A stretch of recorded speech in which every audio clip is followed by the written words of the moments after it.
Band is functioning like a vehicle. You need the four wheels and you need the steering wheel as well. Just because you have talent, you can't make sure that everything goes well and you'll become a star or the band will, shine. Hard work beats talent, and that I won't say it's entirely true, but it's a very, in the music industry, it's very important.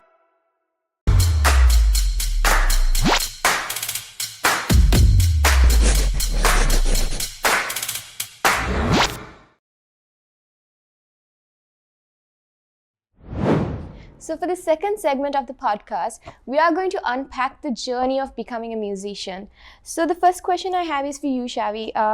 Can you tell me what is the biggest challenge your band has faced, and how has that strengthened your bond with the rest of the group? I think the biggest challenge in terms of, I think all bands, our band included, is ego. That's one of the biggest things. Like a lot of musicians, they think, I'm this, I'm that, I'm the greatest singer, I'm the greatest guitarist, and overcoming that is the challenge. To realize that people need to realize a band is functioning like a vehicle. You need the four wheels and you need the steering wheel as well. And everybody has a part. You can't run a car with just I used to understand it's a three-wheeler, but you can't do it with the without a tire, and you need to have the spare wheel also.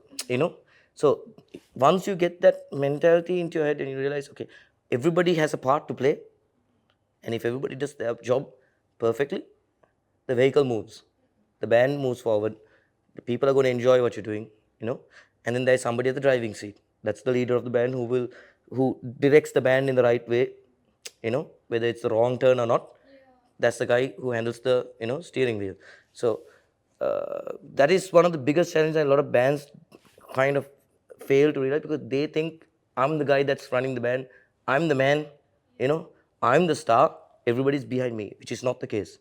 If you can overcome that, you kind of have that bond together, and everybody understands that this is a collective effort, and without a certain person, because it's not like just replacing a musician. In a company, it's different. In a company, you can, if tomorrow you don't do your job, they'll find a replacement like this, because there are professionals. Shevanti will tell you, because she fires a lot of people. No, we don't. She's the most disliked person in MS. HR, so usually you don't know the thing about HR. Yes, is a more people organization. We develop people, we don't fire. No, I'm joking. But what I'm saying is, a corporate job, you can be replaced like this. But in a band, there's a thing called chemistry, that understanding, all of these things have to be considered. So you can't just say, okay, from today onwards, you're not there. It's not easy. I mean, it's not impossible, but it's not easy. See, because you need somebody who gels in with the rest of us, not even in the musical side of things, as a personality also. It has to be the same wavelength, so that people, the jokes that the band has, internal jokes, a person that needs to be able to, understand those jokes and, and laugh, and also, chip in, rather than just coming and playing an instrument, because then there's no chemistry there then, Yeah. So would you say the bond that you share with everyone, is it harnessed over time, or what do you guys actually do? This is just a follow-up question, to make sure that chemistry is there and everybody, plays their role in the band. So we were lucky enough as Koso, because we started as a trio and we continued playing, and then we added the rest of the guys. But if you're starting a band newly and if you don't know the guys, then you have a challenge, because you don't know who's coming into the band. We had a easier task, because Viroshan and I, we were playing constantly, so the additional guy had to just fit in with us. And then we had a couple of changes, and now we had Revon coming in, and the understanding was that they kind of figured out, okay, this is what it is.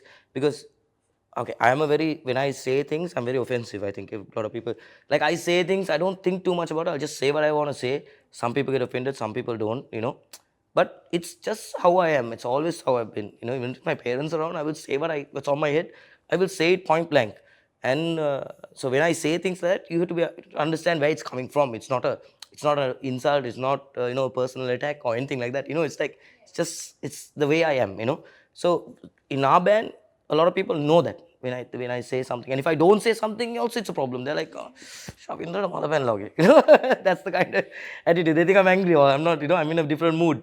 So it's getting those guys together and then you have, like, we did a lot of band trips. When you have those little bit of things that socializing things where we meet up, we sometimes go and watch a band together, and then you sit and you enjoy the music, and you criticize the band a bit, you appreciate the band a bit, all those things. Sometimes we go and watch her band playing, and and no, Naushad, if you're watching, I'm joking. We don't criticize y'all. Flame is the best. But at least it has helped you guys bond over. But I say it's that little things that go a long way. It's not just turning up for a gig and playing your instrument and just doing your thing. It's understanding the rest of the musicians, enjoying what you're doing in the night. Because if you enjoy, people outside will enjoy. Don't have to be great musicians, but as long as it's fun. Yeah, like how she said, mentioned before, the passion, as long as you guys are like in it and you're like having fun, like that naturally pours out to everyone listening. And Just to add on to what Shavin said, because he mentioned saying that corporate life is different, but I see a lot of similarities, because I feel like it's a lot of discipline that comes in, like, because you have talent, you can't make sure that everything goes well and you become a star, or the band will shine. So you need to have the discipline, you need to have all of that in together, that collaboration, to be a part of the band. If you don't say, if you know that you're a star, and then if you think that you're the only one who is good, you can't work with other people. Right? So you need to have that teamwork, to all of that understanding, that empathy of having that mindset. As a human, you need to feel that and think that everybody is also human and they're working, and everyone else is different. They contribute and add value in a different way. So it's very similar to a corporate. So that's how we see our people as well. So I think at the end of the day, it's passion, but also a profession. Yeah. So you need to respect that and, be gratitude towards it, Great. Actually, thanks for sharing that. I think that's a very important point, like merging your passion with discipline towards the profession. Great. So the next question I have is actually for you, Viro. Everybody has different ideas about the music industry, but you, from a musician's point of view, what is something about the industry a lot of people don't know, but you think is like very important to a newcomer? For a newcomer, all right. So in the music industry, I think I'm going to touch a little bit on what they were talking about as well, link it there. In the sense, a lot of people fail to realize that we are playing to a lot of musically inclined people, let's say it like that. Okay, people who don't understand music as much as a musician would. So you don't have to chase complexity or musicianship as much. You should, obviously, that is very important.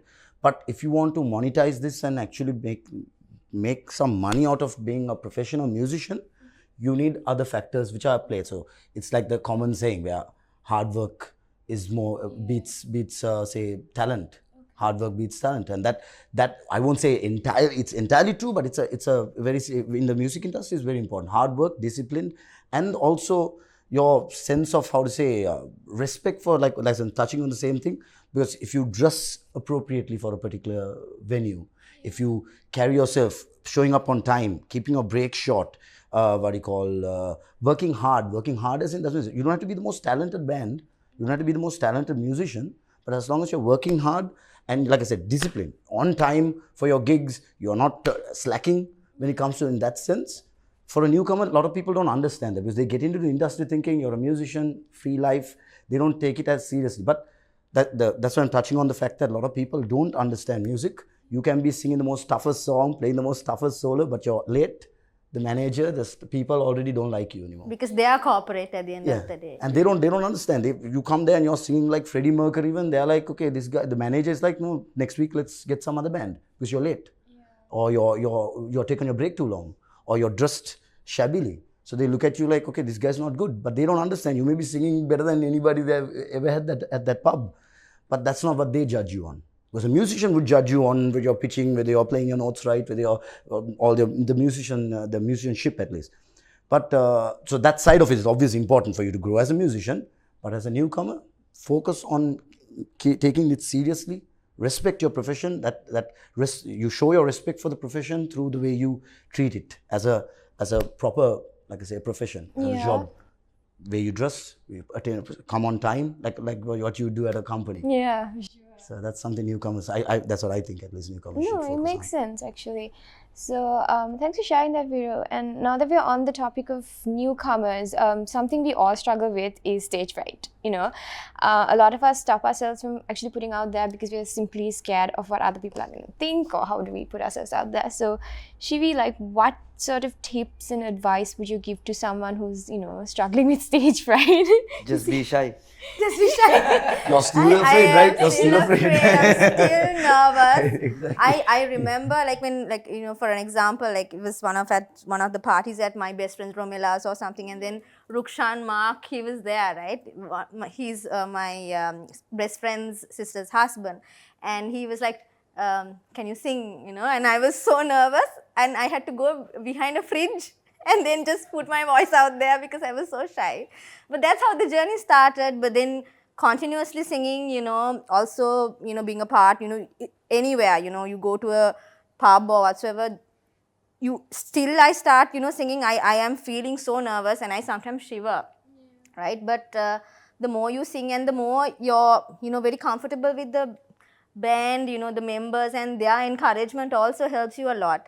But that doesn't stop. I'm pretty sure all the other musicians are also feeling the same when they go on, like, you know, stages or maybe like a big concert. The first few songs, it's quite nervous. And then you like kind of settle into that whole pace and then you're okay with it. But that, you know, I don't think, I mean, I stopped myself from singing because I was having that nervous and I thought I'll never come out of it. But the more I did it with a lot of bands and, you know, a lot of musicians, it helped me a lot. So you would say just put yourself, like, don't think about it, just go do it first and think later. Yeah, you know, like, think later. I mean, sometimes it can go wrong. Sometimes you will, you know, you feel like you're shivering and your voice is shivering, but it's okay. It's okay to, you know, just go through failure, because the failure would teach you what needs to be done the next time. You know, you might fail, you know, singing your first song. You can be the greatest singer, but at that point, but that will help you, you know, recover, be better at the next time. So thinking about failure also helps you a lot to be better. Yeah, so, like, you know, treat failure as a normal thing, because everybody fails in life, right? It's not easy. Life, you know, anything that you do, you fail, it's okay.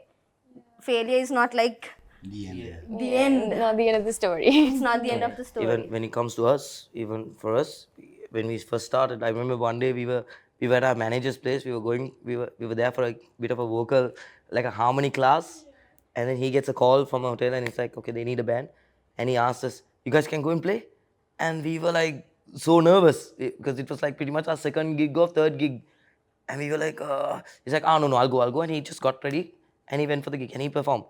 And I remember us both of us talking like, I hope someday we could be the same, like without thinking too much about it, not being, you know, that fear setting in. And we have come to a point now that we've played so many gigs in a span of about 10 to 12 years, that it has come to a point where we don't think too much. But still, when we go on stage, for example, when we played for the Slow Flow gig, when we, you know, opened for Boys Avenue, and we got on stage and you see about 6,000 people in front, that still, you know, affects you when you see, even though we've been playing for so long, for so many people, and when you get on stage and you see that crowd in front, and you know that there is expectation, you know, people are going to be judging you, even the guys at the back, you know, Boys Avenue is going to be judging you. I was pregnant at that time, 2 or 3 months, I think. Yeah, so that nervousness still sets in. So I don't think you'll ever get rid of it. But then you'll come to a point where you just don't care about it, you know. Just it doesn't come. Like now for our usual gigs, of course, you know, it's like I can just sleep somewhere, just get up, stand up and perform. It doesn't even cross my mind. It's become such a part of my life. You know, it's like a general routine for me. But always, you know, those bigger events, they're going to. Yeah. It depends on the audience to events, different events as well. That The magnitude of the event. Yeah. Correct. Yeah, what I would do to overcome is, like, I think touch on what Shivi also said, normalize it. Just normalize it. Yeah. Just understand that everyone is nervous. Even if you take a big band like one Coldplay, you watch documentaries on them, they are not walking onto stage like with the don't care style as you think. They're also in They in pray, their rooms, they they pray, they prepare Yeah. themselves, they do their routines, they have certain things like what you say, rituals that they do before they get on stage just to calm the nerves. When they walk through those tubes or those backstage stuff, they're nervous. And once you know that, once you normalize it, you know you're going through it, and you know that, okay, it's fine. You come out of it, it's everyone's going through it. You also we're all human. Just accept Hello. it. And my dad used to always say, if you're nervous about something, then that means you're taking it seriously. That means it's a good sign. If you are with the don't care attitude, not that it works for some people. It's not a rule that can apply everywhere. But then you always say, okay, if you're serious about something, then you're going to be nervous about it because you actually like it. But if you are taking it as a not as a serious thing, then you walk and you don't care what happens. But that's a good sign. So then you take that confidence with you on stage, and you should be fine. Yeah, I think that's great. I think the whole normalizing that makes a lot of sense, because even us, we just like, okay, stage fright, how do I get on it? But like, just like knowing that it's just a part of the whole thing, yeah. And it's a very temporary thing. Look at you. It's a very temporary thing. How have you normalized it so far? How did Getting it start? And then, Getting there.